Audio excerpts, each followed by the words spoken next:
बिस्मिल्लाहिर्रहमानिर्रहीम। अस्सलाम वालेकुम नाज़रीन इकराम, मैं हूं मखदूम शहाबुद्दीन और आप देख रहे हैं मेरा फेसबुक और यूट्यूब चैनल। उम्मीद करता हूं आप सब लोग बखैर वाफियत होंगे और जहां भी होंगे अपने अहले खाना समेत खुश भी होंगे और महफूज भी। नाज़रीन इकराम, धांधली ज़दा इलेक्शंस और पाकिस्तान की तारीख के बदतरीन धांधले के बावजूद एक सियासी जमात की 2/3 अक्सरियत को कम करने के बावजूद पाकिस्तान तहरीक इंसाफ के आज़ाद उम्मीदवारों ने सेंचुरी मुकम्मल कर ली है, जबकि नवाज शरीफ और बाकी तमाम तर जमातें इस वक्त इमरान खान से धांधली के बावजूद भी पीछे हैं। लेकिन इस सब के अंदर पाकिस्तान तहरीक इंसाफ के सपोर्टर्स, वोटर्स और पूरे पाकिस्तान के लिए अब तक की सबसे बड़ी खुशखबरी है और हवाओं का रुख यूं लग रहा है कि तब्दील हो रहा है। इमरान खान की रिहाई की जानिब अब तक का सबसे बड़ा कदम उठ चुका है और यह सब कुछ आपके वोट के बाद हुआ है। इसके साथ ही साथ जो 12 जमानतें इमरान खान की एक ही वक्त में यक जुम्बिशे कलम एक कागज के ऊपर इमरान खान की 12 जमानतें जो मंजूर हुई हैं, इस्लामाबाद में इस वक्त हलचल है। जबकि जो आले शरीफ है, आले शरीफ की इस वक्त दौड़ें लग चुकी हैं। रात की खुफिया मीटिंग्स का अहवाल भी मैं आपके सामने रखता हूं और आसिफ अली जरदारी ने रात को जो मीटिंग की उसके बाद फौरी तौर पर आसिफ अली जरदारी पिंडी रवाना क्यों हुए, अंदर खाते क्या खिचड़ी पक रही है, आलमी दुनिया इस वक्त क्या कह रही है, कौन कौन से हलके जो हैं वो इस वक्त चैलेंज हो चुके हैं, इसके साथ ही साथ अंदर खाते जो रात को खुफिया मीटिंग्स हुई हैं उनमें क्या डिसाइड हुआ और पाकिस्तान तहरीक इंसाफ जो कि इखलाकी तौर पर इस वक्त हुकूमत बनाने की पोजीशन में है उसकी पॉलिसी क्या है, क्या पाकिस्तान तहरीक इंसाफ किसी के साथ इत्तेहाद करेगी या कुछ ऐसे मामलात होंगे। इस हवाले से भी मेरे पास कुछ इनसाइड एक्सक्लूसिव डिटेल्स हैं। पीटीआई का आइंदा का लाया अमल क्या होने जा रहा है, प्लान ई जो है वो क्या होगा, ये सारी की सारी चीजें जल्दी जल्दी आपके सामने रखता हूं क्योंकि खबरें बहुत ज्यादा हैं और इनसाइड डिटेल्स जो हैं, जो अंदर खाते खिचड़ी पक रही है और आइंदा का लाया अमल क्या होगा, जो आइंदा की हुकूमत के खद्दोखाल हैं वो किस तरह के होंगे, उस पर भी बात करनी है। अभी तक के जो रिजल्ट्स हैं 265 सीटों में से सिर्फ 12 सीटें हैं जिनके रिजल्ट्स आना बाकी हैं। पाकिस्तान तहरीक इंसाफ के जो इंडिपेंडेंट कैंडिडेट्स हैं उनकी 100 नशिस्तें हो चुकी हैं धांधली के बावजूद। पीएमएलएन की 71, पाकिस्तान पीपल्स पार्टी की 54, एमकेएम की 17, पीएमएलक्यू की 3 और जमीयत उलमा इस्लाम की 3। ये धांधले के बावजूद बेसिकली सीट्स हैं और अब अगर बाकी 12 सीटें भी आ जाएं तो पाकिस्तान मुस्लिम लीग नवाज फिर भी पाकिस्तान तहरीक इंसाफ को क्रॉस नहीं कर सकती।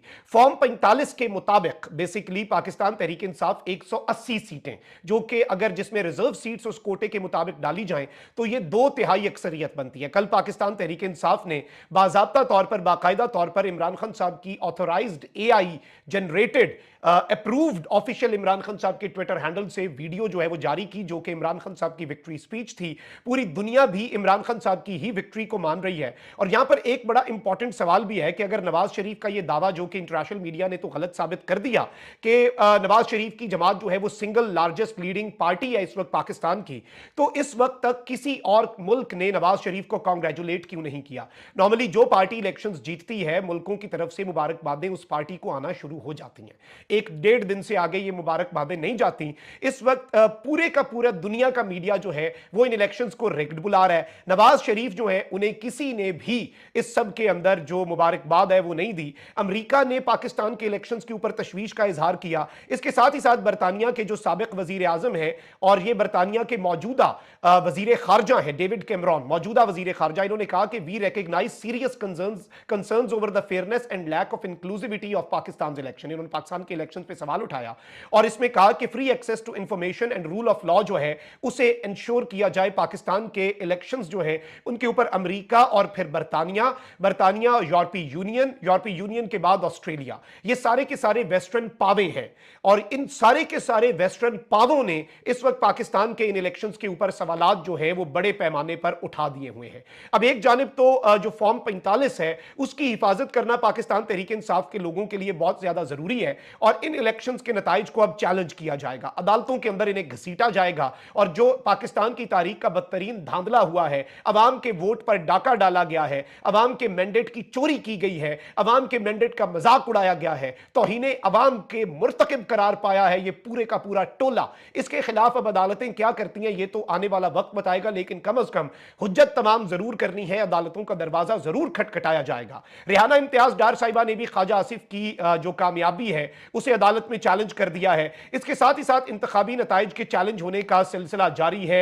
NA 248 के अंदर भी जो नताइज है वो चैलेंज कर दिए गए हैं। इसके साथ ही साथ NA 55 जो है रावलपिंडी, वहां से राजा बशारत ने नताइज को चैलेंज कर दिया है। मलिक तौकीर खोखर ने NA 126 जो है उसके इंतखाबात को चैलेंज कर दिया है। मानसेरा के अंदर भी इंतखाबात चैलेंज हो रहे हैं और मेहरबानो कुरैशी जो है उन्होंने भी दोबारा गिनती की दरखास्त दे दी हुई है।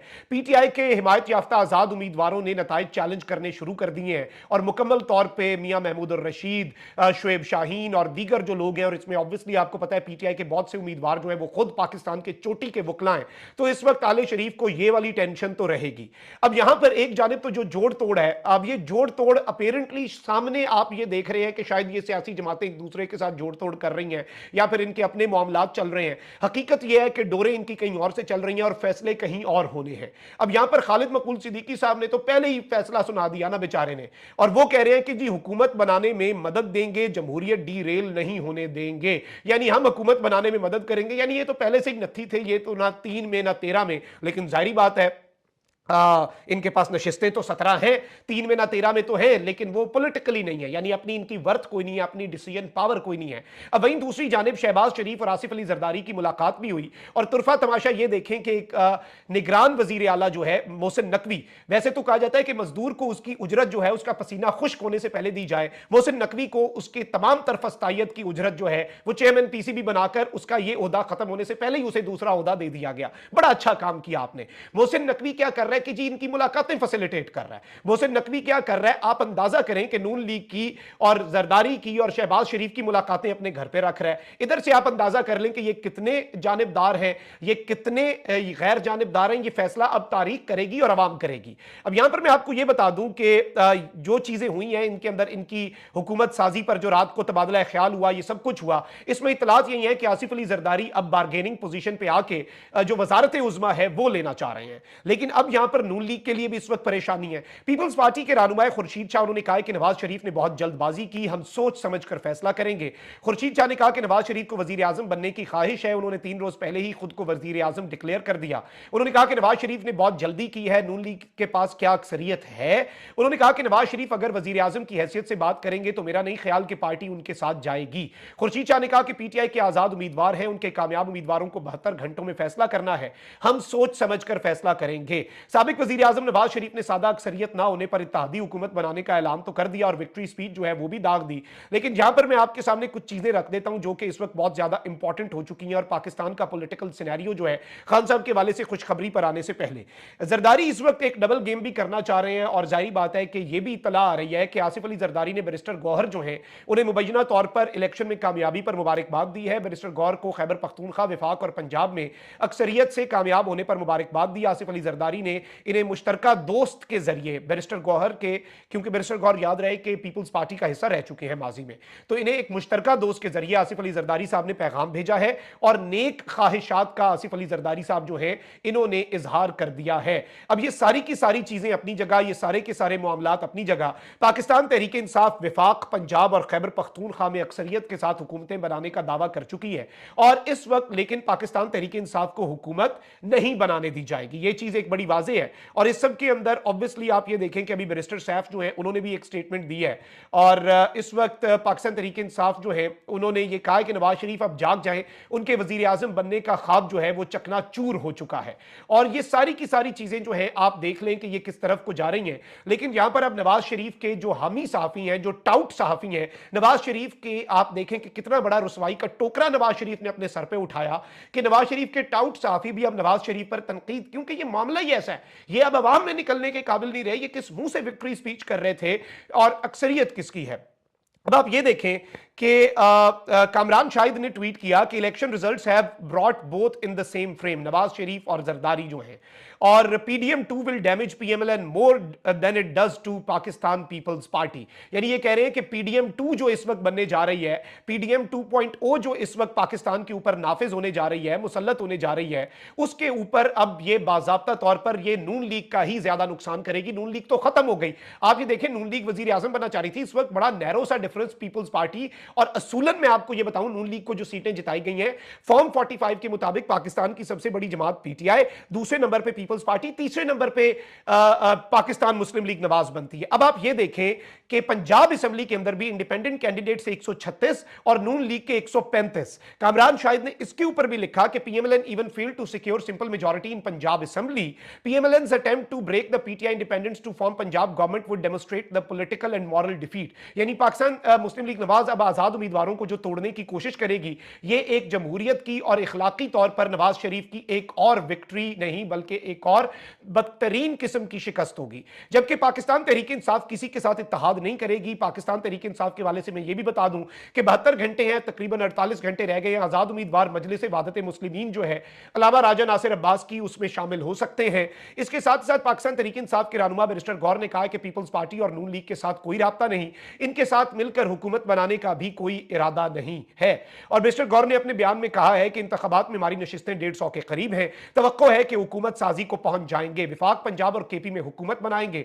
आजाद उम्मीदवार किसी पार्टी को ज्वाइन नहीं करेंगे, उसी पार्टी में रहेंगे जिसकी हिदायत उन्हें बानी पीटीआई करेंगे। यानी इमरान खान साहब ने जिस पार्टी का कहा उसी में जाएंगे। वाज़ेह रहे कि जो कुछ भी हो रहा है इस सब के अंदर ये सारे का सारा मामला आले शरीफ के लिए परेशान कुन है। आसिफ अली जरदारी अपनी बारगेनिंग पोजीशन जो है वो उसमें जा रहे हैं और आसिफ अली जरदारी जो है वो एक अजीब सी बारगेनिंग क्या इस वक्त उन्होंने माहौल बनाया हुआ है और वो इसमें ये भी खबर आ रही है कि बिलावल को वजीर आजम बनवाना चाह रहे हैं। नवाज शरीफ साहब के वैसे ही चांसेस कम हो गए हैं, या नून लीग का या फिर इनका या फिर कोई दरमियानी राह ये लाना चाह रहे हैं। ये इस वक्त अंदर खाते गेम चल रही है। आसिफ अली जरदारी ने भी रात को इन्हें अच्छा खासा झाड़ पिलाई और वो मीडिया के जरिए प्रेशर बिल्ड कर रहे हैं। बेसिकली एक ही सिक्के के दो रुख हैं। अब सिर्फ ये इक्तदार पे काबिज किसने होना है, किसने बड़ी सीट लेनी है, किसने इस सब के अंदर ज्यादा, जैसे वो कहते हैं ना कि चीजें जो है वो अपने ऊपर, और कौन इसमें ज्यादा माले गनीमत लूट सकता है अवाम के हुकूक पे डाका डाल के, बस इसकी लड़ाई है आले शरीफ और आले जरदारी में। अच्छा, वहीं दूसरी जानिब मैंने आपको बताया कि इलेक्शंस के बाद एक बहुत बड़ी खबर है। 9 मई के वाकयात के अंदर इमरान खान साहब को रगड़े जाने के लिए बहुत कुछ किया गया। इमरान खान साहब के खिलाफ इलेक्शन से कुछ दिन पहले वादा माफ गवाह आए। इमरान खान साहब के खिलाफ महकमा दाखिला पंजाब की रिपोर्ट आई। इमरान खान साहब के खिलाफ विफाकी काबीना जो है उसकी कमेटी जो थी तहकीकाती, उसकी रिपोर्ट आई। सब के अंदर इसे एक सोची समझी रियासत पर हमला और साजिश करार दिया गया। इमरान खान साहब को इसका मास्टरमाइंड करार दिया गया। इमरान खान साहब को साइफर केस, तोशा खाना केस, इद्दत में निकाह के केस के बाद यही कहा गया कि मिलिट्री कोर्ट्स के अंदर भी आपका ट्रायल जा सकता है। और 9 मई के वाकयात के अंदर खान साहब की सारी जमानतें जो है वो मुस्तरद की गई और यही कहा गया कि आपके ऊपर आखिरी जो हम रगड़ा लगाएंगे इमरान खान को, वो हम 9 मई के वाकयात में लगाएंगे। लेकिन अब 9 मई के वाकयात का इमरान खान साहब के ऊपर से जो असर है वो कम होता जा रहा है। रावलपिंडी की इंसदाद दहशतगर्दी की अदालत ने 9 मई 2023 के तनाजुर में दर्ज किए जाने वाले 12 मुकदमात में इमरान खान साहब की और शाह महमूद कुरैशी की जमानत जो है वो मंजूर कर ली है आज बरोज हफ्ता। इंसदाद दहशतगर्दी अदालत में समाअत की कवरेज करने वाले सहाफी जो है उन्होंने ये कंफर्म किया कि जज मलिक एजाज आसिफ ने जमानत की दरखास्तों पर समाअत की, जहां पाकिस्तान तहरीक इंसाफ के वकील शराज अहमद राजा पेश हुए। अदालत ने प्रोसिक्यूशन की जानिब से मोहलत की इस्तदा मुस्तरद करते हुए तमाम 12 मुकदमात में बानी पीटीआई इमरान खान और सीनियर रहनुमा शाह महमूद कुरैशी की जमानत मंजूर करने का हुक्म दे दिया। इमरान खान और शाह महमूद कुरैशी के खिलाफ रावलपिंडी के मुख्तलिफ थानों में 12 मुकदमात दर्ज हैं। बानी पीटीआई इमरान खान की वकला ने अडियाला जेल में उनसे मुलाकात के लिए दरखास्त भी जमा करवाई, जिसे अदालत ने मंजूर कर लिया। सुप्रिंटेंडेंट अडियाला जेल को इमरान खान से उनके वकला की मुलाकात की इजाजत भी दे दी गई। ये दोनों चीजें क्यों की गई हैं आप जरा समझें। एक ऐसे वक्त पे जब पूरा निजाम और जिस तरह के ट्रायल्स करके इलेक्शन से पहले खान साहब को सजा दी गई, अब ये यूं लग रहा है कि कुछ चीजें भी कूल डाउन हो रही हैं और ये आपके वोट की ताकत की वजह से। अब आप अपने वोट पे पहरा दें और आप अगर अपने वोट के हक के लिए आप अगर अभी भी स्टैंड लें तो अभी भी बहुत कुछ बदल सकता है। और इस सब के अंदर मैं आपको यह बता दूं कि शेख रशीद की दरखास्तें जमानत बाद गिरफ्तारी भी मंजूर हो गई, उन्हें भी रिहा कर दिया। शेख साहब को तो चले इलेक्शंस के दिनों के लिए अंदर किया था, अब उन्हें बाहर कर दिया गया। इंपॉर्टेंट यह है खान साहब और शाह महमूद कुरैशी साहब की 12 मुकदमात में जमानत भी मंजूर की और अदालत ने ऑर्डर दिया कि वकीलों को मिलने दें। वकीलों ने तो मिलकर सारी स्ट्रैटेजी बनानी थी और वो इस वक्त डिसाइड हो चुकी है। मैंने आपको कुछ इशारे भी दे दिए कि पीटीआई के कैंडिडेट्स किस पार्टी में जाएंगे। ये इस वक्त अंदर खाते सारी डिटेल्स चल रही हैं। मैंने कहा कि जल्दी जल्दी सारी खबरों का अहाता आपके सामने किया जाए। अपना बहुत ख्याल रखें। अल्लाह निगहबान। पाकिस्तान जिंदाबाद।